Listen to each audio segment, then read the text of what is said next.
Here's what's cooking on today's Sports Stove podcast. We're going to talk grumpy golfers, bad fantasy owners, or commissioners, I should say, Major League Baseball stuff, NBA Finals, and good old best friends, Jimbo and Saban back together again. All that and more, that's what's cooking on today's Sports Stove podcast. From Belly Up Sports and the Belly Up Podcast Network, you're listening to the Sports Stove podcast with your host, Vince Stover.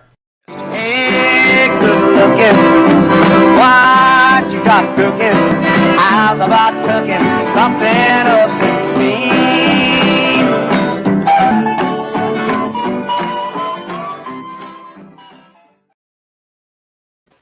Hello and welcome to an all-new edition of the Sports Stove podcast, presented by In the Clutch, official licensed apparel for Major League Baseball, NBA, hockey, all kinds of other things, some great retro things as well. Go to intheclutch.com, use the code SPORTSSTOVE to get 10% off your purchase. Speaking of clutch, Dad's back with me again. Hey, Dad, how you doing? Good, doing good. Looking forward to this podcast. Yeah, it's one of those slow weeks to some degree when it comes to sports news and things like that, although the NBA Finals are starting up Thursday evening. And there's golf going on. Actually, as we're recording this, the match is happening. You said you tuned into a little bit of that before we started recording. Rodgers and Brady going up against Josh Allen and Patrick Mahomes. There's been a little trash talk leading up to the event. Was it entertaining at all when you tuned in? Yes, again, I wasn't able to tune in very long, but yeah, it looked to me like it was. They were, playing fairly good golf, and of course, again, you got Charles Barkley keeping everybody entertained too, and their announcers, and there was quite a bit of that I could see. So this is off of what we've talked about pre-show, but Charles Barkley might be the best former athlete on television. With his commentary and the antics that he has. Would you agree with that? Have you heard someone else that you really like? No, I mean, he definitely, has become popular. He does well. He seems to, be careful, with himself, and definitely is entertaining. So, yeah, I think as far as one of the, athletes that, is on TV, he's definitely carving out a good niche for himself. Yeah, he has. He's done very well post-NBA career, post-political career, all those things. He's found himself a nice role there in TNT and having a good time with that. Dad, I wanted to talk a little golf today because a lot more has come out about the Live Golf Tour, and they announced their first set of players was announced finally this week, 42 players on the list. That were given, and Dustin Johnson, the biggest of those names, and he said, hey, I had to do what was best for my family. He said, I appreciate the PGA. I've not had any issues with the PGA, but this was what was right for me. So Dustin Johnson, Martin Keimer over there, Sergio Garcia, Louis Oosthuizen, Graham McDowell on there as well, several other people that are going. And the PGA has said, there will be consequences for any PGA Tour player who plays there, fines, suspensions, possible bans. I even heard one person say possible lifetime bans. I think that would be a little much. I don't know what the contracts look like if they have them. Of course, they're members of the PGA, so there are some guidelines and stipulations. But I want to start there with the PGA side of things. How do you feel about the PGA? It shouldn't be a surprise that they're not happy that their players are going to go help another tour make money. But how do you feel? How much do you side with them versus think that they're overreacting or so on and so forth?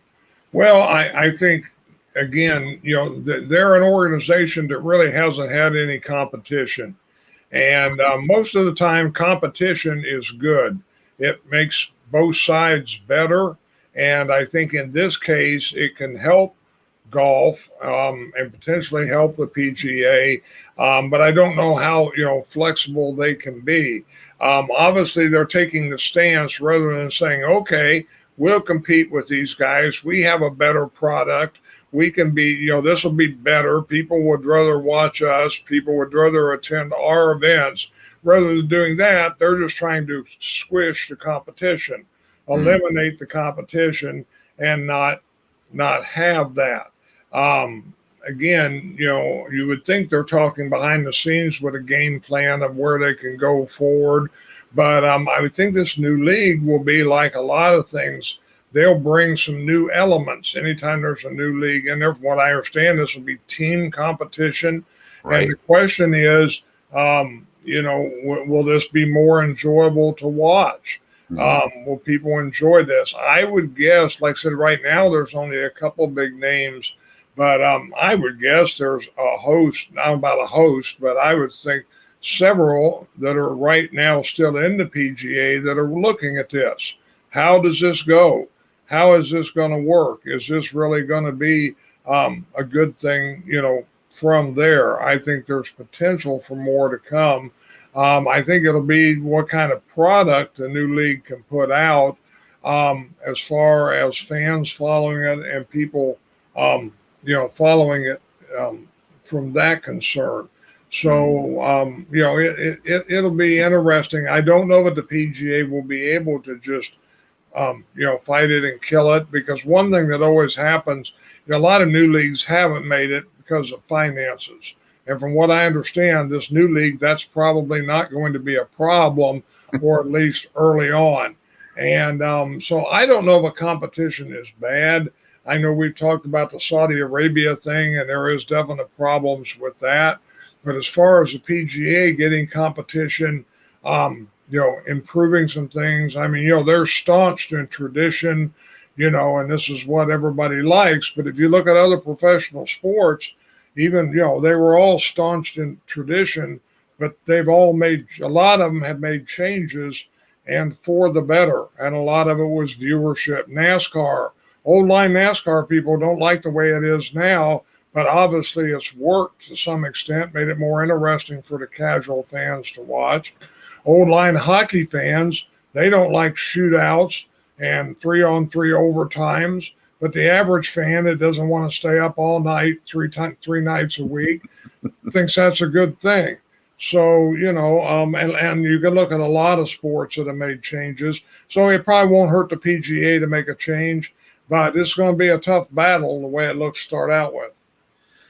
Yeah, when you start a league, you have to be creative. You can't just mimic another league and expect to be better than them. And when you mention it, I think what they're doing with the team aspect of it, and individuals still can earn money for themselves, but the team aspect of it, I think the entertainment value will be much higher. I think it's going to be a more casual experience. I think that watching it will be more enjoyable because of that aspect. It'll be entertaining.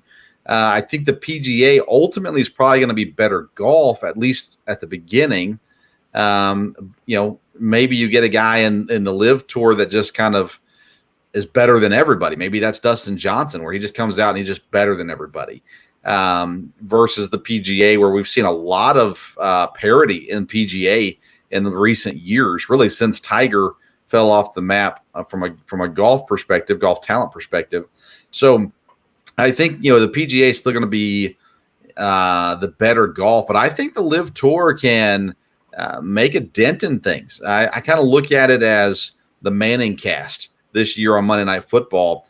I see that as being just entertaining. Maybe not the old golf heads will love it, but it might draw in people who wouldn't be watching golf otherwise, depending on how they do it and how they broadcast it, how they do with broadcasting, because the broadcast of it is as important as the play. You got to have a good broadcast, good announcers, good coverage, good angles, all that kind of stuff. It's all important. So it'll be interesting to see kind of how all that shakes out. I was surprised about Dustin Johnson, Dad, jumping over. Sergio was not a surprise. Really, none of those other guys are big surprises. But Dustin Johnson, he's a legit PGA champion threat. And him making that, and obviously it's the money, right? He's going to make more money through the Live Tour than PGA. I was surprised by that. Are you surprised by Dustin Johnson, or were you surprised maybe that there weren't other bigger names included in that list? I'm probably surprised there wasn't more. names. Again, I think a lot of people are watching and to see. And again, the PGA is going to put a lot of pressure on. And I think everybody had to weigh that, from that standpoint. Again, there's a lot of golf talent out there. So in the Live Tour, there may be some young guys nobody knows anything about right now. It only takes one or two to really come on, and get people interested. So, I thought there might be more jumping. Maybe they will quickly. You never know. Mark Schlabach has reported that Dustin Johnson and Graham McDowell has lost a sponsor, RBC, Royal Bank of Canada, with the announcement that they are going into that Live Tour. RBC terminated their sponsorship with both players. So be interested to see kind of how that plays into, right? Sponsorship situations. If you're sponsoring a PGA Tour guy and you're thinking, I don't know, it could be because it's a Saudi back thing. It could be because the viewership's not going to be the same, all that kind of stuff. But those kinds of things are going to play a role in all this too. And maybe if golfers start losing sponsors, unless they gain some new ones very quickly, they might discourage more PGA players from jumping ship and headed over there as well. Lifetime ban. Again, I had not seen this specifically from the PGA yet. They've talked about bans. I mean, that's a little crazy, don't you think? A lifetime ban. Really, there are a few reasons for any organization to give lifetime bans to people, in my opinion. We've seen it in baseball with Pete Rose. And now there's some talk about the PGA possibly saying, hey, if you go play for this Live Tour, you're never allowed to play in the PGA again. Yes, and I heard some talk today saying, would that really be best for the PGA, having people that they're not going to allow to come back? Will they be really hurting themselves to do that? So I think they'll think long and hard. I think the sponsorship thing is probably one of the first tools they're going to use from there. But again, there may be, the Live Tour may get sponsors to, get involved there and pick people up. But I think the PGA will do the lifetime ban as a last resort, because that probably that might not help them at all. And I don't know if the other players would really be for that or not either. Yeah, you would think not, but everybody likes control though, and if that's the way they can control it, then maybe they will. I don't like that. Let's talk about any other comments on the golf stuff. No, I think it'll be interesting to see what happens, and see these first event or two, and see where it goes. SEC meetings, best friends again, Jimbo and Saban. They put their spat behind them. The Saban did. He said the right stuff last week. He said, I should have never mentioned any school specifically. And I think he legitimately made a mistake. I know some people said, oh, Saban never makes a mistake. I think he was kind of lost in where he was and said some things that he truly believes. But I think after he said them, he realized that was probably pretty stupid of me. But anyways, it looks like Jimbo and Saban are best friends again. Yes, that's very, very interesting how that has worked out. The question I have, and I'd love to get your opinion on it, is, did they realize this really? Well, one, did Saban realize, hey, I was wrong and I shouldn't have done that? Did they both realize, hey, this isn't good for us, for our schools? This isn't how we want to be? Or does the SEC commissioner really have power, and he was able to set these guys down and say, listen, we're not going to have this. And, oh, by the way, Lane Kiffin, you be quiet, and we're going to have a good conference here, and we're not going to have it be overshadowed by this. Do you think the commissioner had the power and really was able to control this, or do you think it's a matter of, Saban and Jimbo deciding, well, this isn't best? Could be a little bit of both. I guarantee the SEC made an effort to shut everybody up. There's no doubt about that. Now, do they go to Saban and Jimbo? I doubt it. They probably went to the school presidents and said, you need to get these guys under control, get them to shut their mouths. You're not going to get Lane Kiffin to be quiet. So you got to be careful. You tell him to be quiet, he's probably going to be louder. So you got to be smart with that. That's why I don't think they went directly to the coaches. I guarantee the SEC said, guys, that's enough. We're not talking about that anymore.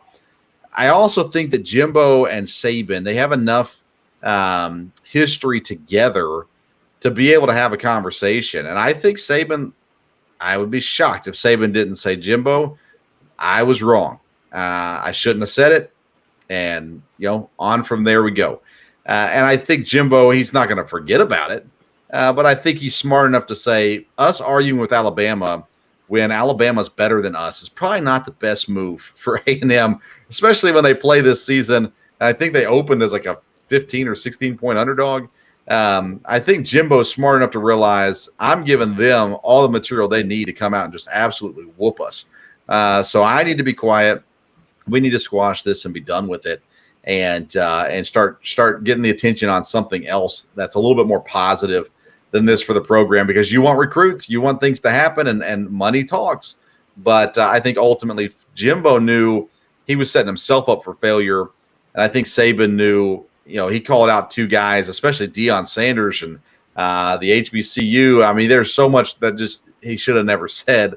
And I think they've all understood it wasn't good, and they had to make it better. And I think they're trying to do that right now. Are they best friends again? No. Is Jimbo ever going to forget it? No. But and is Saban going to forget what Jimbo said about, open up his closet? No, he's not going to forget that either. But I think Saban knows they can beat him on the field, and Jimbo has to put all of his eggs into that basket too, where he's got to say, now we have to come out and beat Alabama, because I've talked too much as it is. Because with players, the coaches tell the players be quiet because you're motivating them more than they already are. I would assume that would be my thought, Dad, when it comes to the side of Jimbo and Saban. But yeah, you're right. The SEC had to have said, "Hey guys, shut it." Had to have, right? Yes, yeah, I would think so. And that's interesting that conference is set up so well that can be done. I mean, to me, that's significant that you have a commissioner. And yes, he probably talked to the school presidents, but I mean, I've heard several people say, the SEC is more powerful than the NCAA, and that to me that was an interesting thing about it, that the SEC could kind of get that under control. Like you said, though, mistakes were made. I heard today, and I don't know for sure if this is fact, but that meeting where Saban made those statements, that media were allowed in for like the first 10 or 15 minutes, and that was the only part the media really was supposed to be there. And why he should have been more aware. I heard today that the thinking probably was that the media was gone at that point. Ah, interesting. Back to the SEC power, I think the SEC has done a really good job working with the universities, as opposed to trying to control the universities. And in doing so, they've been able to build a relationship that works for everybody. And the SEC does a good job of making money and helping each other and those kinds of things. Because you go back to the COVID situation, remember the Big Ten jumped out and said, we're not going to play all this kind of stuff. And the coaches were like, we should be playing. They didn't start on time. The other universities came out, the other conferences, a couple of them came out, Big 12, SEC, ACC, if I remember correct, all came out and said, we're going to play. And then finally, the Big 10, Pac-12 jumped back on board. But I think that's, again, a sign of leadership. The SEC is set up to succeed better than most, especially football conferences. SEC is set up to succeed in ways you can't even imagine. And so, I think there's a good relationship, a generally good relationship with the SEC and its schools, whereas I think some of the other conferences have a disconnect a little bit there as well. So, but you're talking about Nick Saban too, right? I mean, you're talking about possibly the greatest college football coach of all time, definitely in the top tier.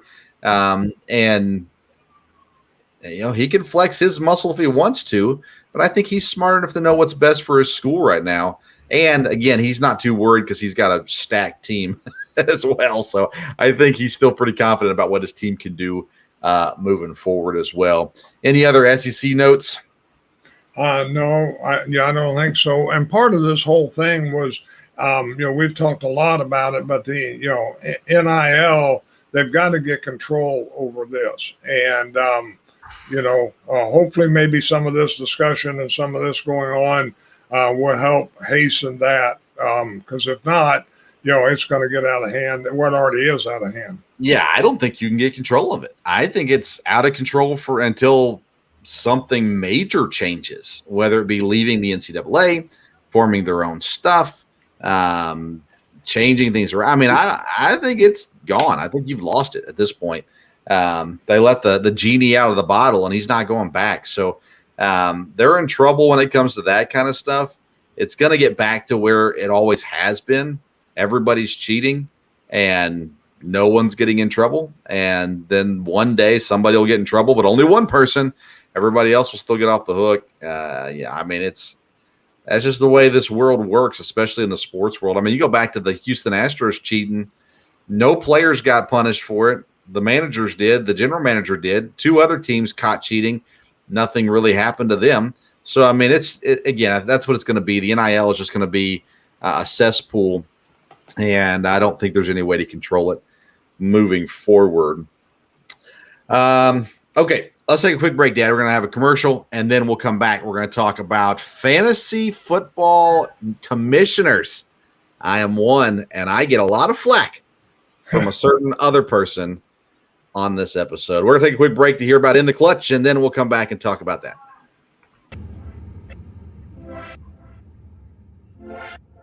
InTheClutch.com, the newest sponsors of the Sports Stove podcast, and we are excited to partner with InTheClutch.com. They have officially licensed apparel and accessories for your favorite sports teams and athletes. Use code SPORTSSTOVE and get 10% off your first purchase.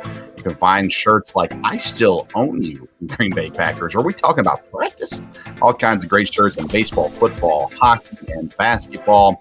Officially licensed apparel from InTheClutch.com. Again, use the code SPORTSSTOVE to get 10% off your purchase. Welcome back into the Sports Stove podcast presented by In the Clutch. I also want to tell you about Elementor. Elementor is a website company that can help you build, create, manage, and host your website. We've got a link for Elementor in the episode notes, both on YouTube and the podcast platforms. Elementor, the ultimate WordPress website builder. Live drag and drop editor that you can build and customize every part of your website, and 0 coding required. Dad, do you know what coding is for websites? No, not necessarily. Yeah, I don't either. And I read a whole book on it trying to build a website, failed miserably. But you don't have to code with Elementor. They're an all-inclusive solution for your website. Create, manage, and host your website through Elementor. Use the exclusive Sports Stove link in the episode notes on YouTube and any podcast platform. That way they know we sent you, and you can get help with your website, and you can help us by clicking on that link as well. All right. Fantasy football. We love fantasy football. We've been doing fantasy football for ages now. Dad, you got me into a league. I feel like I was 11 or 12, but I don't remember how old I was when I got into that league. But it was all done on paper, and one guy printed off the stats every week and left them for everybody, and you could see who won. And he had to do a lot of work to do all that kind of stuff. Now we have transformed into the great day and age of solid internet, and you can run all your leagues through that. I am a fantasy football commissioner for 2 leagues, a fantasy baseball commissioner for 2 leagues as well. And every year I have to put up with nonsense from players in the league. Dad, you email me around draft time every year about something. And then anytime stupid trades happen, I always hear from all kinds of people. But nonetheless, Mike Trout took a blow from Tommy Pham, saying he's the worst fantasy football commissioner ever. It's a hard job being a fantasy football commissioner. There's no love given. There's no gratitude. There's just constant complaints. This Tommy Pham, Jacques Peterson thing just continues to stick around. It blows my mind that we're talking about I bet MLB loves that we're talking about fantasy football in the middle of their season. Yeah, it's kind of amazing, from what little I read about Trout said, hey, I'm not going to talk about fantasy football. I mean, you would think baseball players would be worried about baseball season.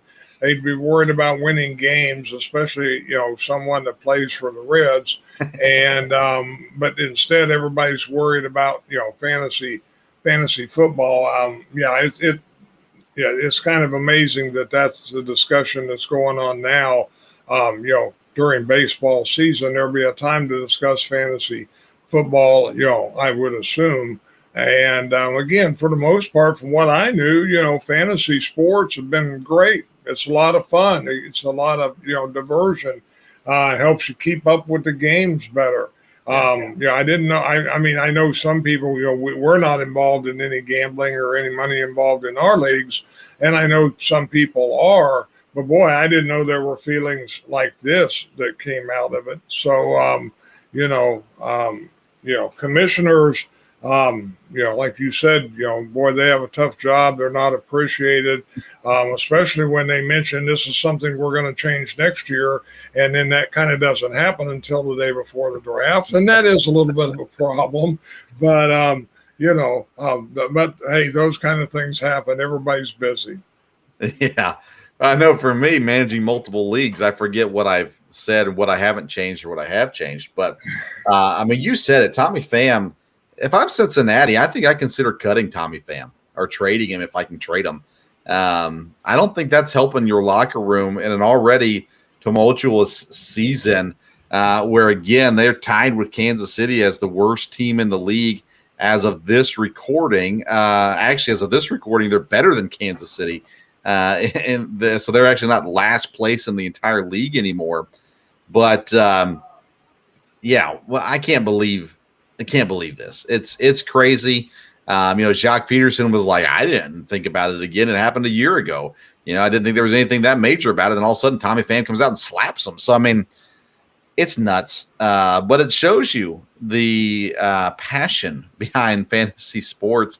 And you're right, Dad. Fantasy sports helps you stay up to date.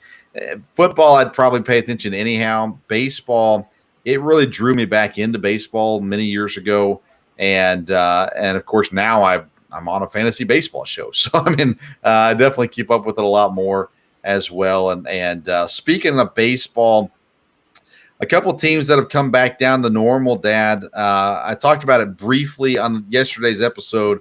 The Los Angeles Angels, they started off really well. We talked about them early in the year. Are they for real? Are they finally going to fulfill, kind of what they were supposed to do? They've got these superstars on the team. Well, the Angels have kind of fallen back to earth. They've lost 6 straight games. They're 27-23 as of this recording, and they are in second place and have been behind Houston now for several games. I mean, how disappointing are the Angels, and are they the most disappointing team so far this season? I don't know if they're the most disappointing team. I think we were a little surprised, that they were doing as well as they were. So depending on, how things end up, I wouldn't think they're the most disappointing team, for sure at this point. But, we will see. And again, Mike Trout's got all these distractions with fantasy football. So, boy, they're going to have to fight through that. Speaking of Mike Trout, another thing I said in the last episode was Juan Soto is becoming the next Mike Trout. Phenomenal player, one of the best in the league, but on a team that just can't win baseball games. He's young. He's still got a lot of road ahead of him, Juan Soto does. But at some point, they got to do something in Washington to make that team respectable again, right? Yes. Yeah. And you would think, you have a player like that or even a player like Trout that, boy, you would work and get people around them. I guess part of it, baseball, I don't keep up with the farm systems, but, you'd like to think maybe those teams could bring people up or trade for prospects. They're going to have some good people coming up in the future. Yeah. It's kind of sad. You got players that good, and yet, they're on teams that aren't going to, that aren't competitive. Seattle might be the most disappointing team so far this year because there was high expectations there. They brought in some guys in the offseason, supposedly got better. They were so close to making the playoffs last year. They currently sit at 21-28, and they have lost 6 of their last 10 games. Seattle is below the Texas Rangers, and I have to admit, I didn't see that happening ever in this season. I mean, the Rangers, I thought they could be better. They did a lot in free agency this year, but Seattle's supposed to be a playoff team, and they're not looking like it right now. Yes, no, I think they would definitely be one of the bigger disappointments. A couple others, you talked about this on your show too, would be the NL East. I think, the Braves are underachieving, and the Phillies have really underachieved for where it looked like they would be. And the White Sox have been disappointing, even though it looks like maybe they're going to get back, in it to some extent there.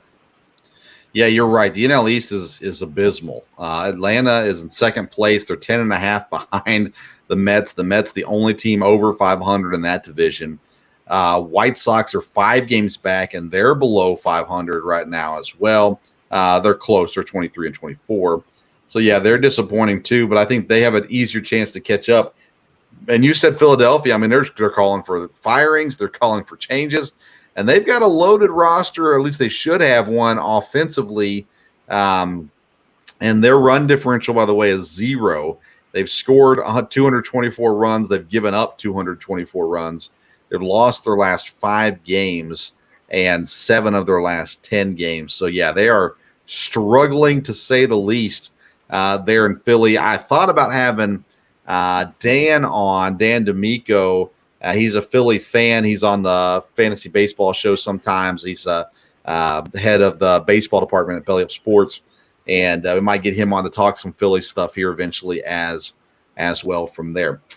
Baseball continues to roll on, though, and we'll continue to see a lot of injuries, a lot of things happening there. So we'll see how that continues to shake out. Should have some guys coming back from injury soon as well.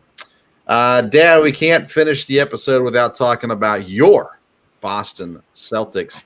You're diehard. You bleed green. You wear your lucky four-leaf clover everywhere you go. Are you going to watch any of the NBA Finals? Yes. Oh, yeah. It looks like I'm going to try to watch all of them here. I paid attention, to the Celtics once the playoffs started. And, I paid attention during the year. I got a hold of you and said, hey, I'm looking at the scores here, and aren't they winning a lot of games? I try to keep up with that. I know you criticized me some, but honestly, in all of your life, have you ever heard me talk about another NBA team that was my team? No, that's fair. It's always been the Celtics. So anyhow, and this is a good year to be a Celtic fan. So, but they played well. I think there'll be some fans for them. I know Golden State, definitely could dominate it, but I would think this easily could go 7 games and should be a playoffs that fans will really enjoy watching. Yeah, I've never questioned your loyalty to Boston. I've just questioned whether or not you knew any players on the roster for several years, but nonetheless, because I'm trying to remember when I was a kid and started getting into basketball, it was a little bit later, I guess, Eric Montross, Dana Barros, those kinds of guys were on the team. I don't even remember. The only reason I knew them was from NBA Live, the video game. But they're a good team. They got an interesting squad of guys, and they're a good organization overall. And I like the young guys. I like Tatum and Brown as well. I think that the Warriors are just a better team, but Boston's earned their way here. And like I said with Parker in the last episode, it wasn't that long ago where Tatum and Brown carried the Celtics, and it looked like maybe they were going to be in this situation regularly. They've had some down years, injury issues, things like that. But they are there this year. They play game 1 Thursday evening and then game 2 Sunday. evening or during the day at some point. So there you go, NBA Finals. I said Warriors in 5. Parker said Warriors in 7. Do you have a prediction for the Warriors and Celtics NBA Finals? Celtics in 7.